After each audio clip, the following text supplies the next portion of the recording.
तो अब देखते हैं 11th केमिस्ट्री सीईटी के लिए evergreen formula based important questions हर चैप्टर के लिए। तो यहाँ पर चैप्टर्स की लिस्ट है, देख लो। तो फर्स्ट चैप्टर है मोशन इन अ प्लेन। तो इसके अंदर आपको ये फार्मूला मिल जाता है, और दूसरा ये फार्मूला, ये दोनों फार्मूलेस बहुत ज़्यादा इम्पोर्टेंट है। इन्हीं के ऊपर मेजॉरिटी में क्वेश्चंस आते हैं। तो हर चैप्टर के लिए आपको 2 ही क्वेश्चंस मिलेंगे फिज़िक्स में। मतलब ऐसा मैं नहीं रखा है, क्योंकि 12th पे ज़्यादा फोकस कर लेना चाहिए, और 11th के हर चैप्टर के लिए जो 2 क्वेश्चंस दे रहा हूँ उसके अंदर के फॉर्मूले बहुत ज़्यादा इंपॉर्टेंट है, नोट डाउन कर लेना। तो यहाँ पर ये दोनों फार्मूलाज लिख लो। R=u² sin 2θ/g, और height h=u² sin square θ/2g, और ये फार्मूला देख लो। तो एक्सप्लेनेशन में दिया हुआ है कि कैसे फोरियर आता है। देन उसके बाद ये क्वेश्चन, ये भी इम्पोर्टेंट है, a²x/dt², और ay के लिए d² y/dt², a=√ax² + ay²।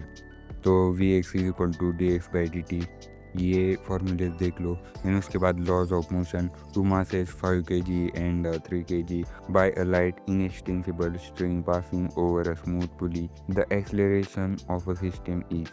तो यहाँ पर ये फॉर्मूला है a=m1 - m2 × g divided by m1 + m2, और एक्सप्लेनेशन में दिया है कि कैसे आंसर आया 2.5।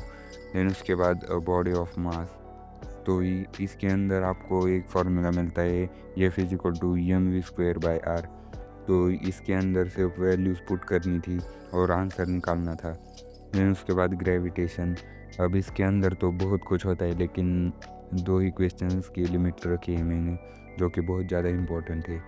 तो the masses of 2 planets are in ratio 1:2, their radius are in ratio 1:2, the acceleration due to gravity on the planets are in ratio, मतलब कि आपको उनकी ग्रेविटी का एक्सेलरेशन का रेशो निकालना है। तो formula G=gm/r², so G is directly proportional to m/r², मतलब कि बड़ा G कांस्टेंट है। तो एक्सप्लेनेशन में यहाँ पर फार्मूला के अंदर वैल्यूज पुटअप कर दी, तो हमें आंसर मिल गया। देन उसके बाद if a distance between 2 masses is doubled, the gravitational force between them becomes, तो F is inversely proportional to r², तो ये हो जाता है 1/4। मतलब यहाँ पर एक्सप्लेनेशन दिया हुआ है F is inversely proportional to r², so if r becomes twice r, F becomes 1/4 of original. तो ये भी याद रख लेना, ये तो बहुत बार आता है क्वेश्चन ऐसा। देन उसके बाद 4th चैप्टर है थर्मल प्रॉपर्टीज ऑफ मैटर। तो thermal stress y × α × delta theta. तो ये फार्मूला भी पता रहना चाहिए, मतलब ये इतना ज़्यादा इम्पोर्टेंट नहीं है। फार्मूला इसके अंदर है rate of cooling is directly proportional to temperature average minus temperature zero, where temperature average is equal to T1 + T2 divided by 2। तो इसके एक्सप्लेनेशन में दिया हुआ है कैसे मैंने आंसर निकाला।